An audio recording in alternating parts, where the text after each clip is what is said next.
অভিনেত্রী তাসনিয়া ফারিন বর্তমানে কলকাতায় অবস্থান করছেন।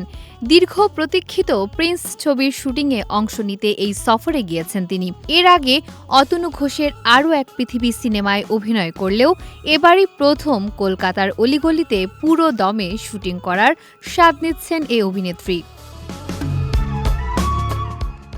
শুটিংয়ের ব্যস্ততার মাঝেও কলকাতার সৌন্দর্য এবং শহরের জীবনধারা ফারিনকে মুগ্ধ করেছে। বিশেষ করে হিন্দুস্তান পার্ক এলাকার ক্যাফে কালচার তাকে বিশেষভাবে আকৃষ্ট করেছে। তিনি বলেন, শুটিংয়ের জন্য ঘোরাঘুরি খুব কম হচ্ছে, তবে কলকাতার ক্যাফে কালচারটা খুব ভালো লাগে। ওই রাস্তায় যে পরিমাণ ক্যাফে আছে, মনে হয় 1 মাস ঘুরলেও শেষ হবে না। বাংলাদেশ ও পশ্চিমবঙ্গের শোবিজের মধ্যে মিল ও অমিল উভয়ই ফারিনের নজরে এসেছে। তিনি জানান, একই ভাষা বলার কারণে আমাদের কালচার, খাওয়া দাওয়া সবকিছু অনেক মিল। সেন্টিমেন্ট এবং ফ্যামিলি ভ্যালুসেও আমরা একই সুতোয় গাঁথা।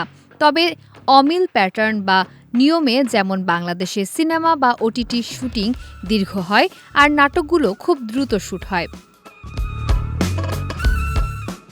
দুই দেশের শিল্পীদের সহযোগিতা প্রসঙ্গে ফারিন মন্তব্য করেছেন, অবশ্যই হওয়া উচিত।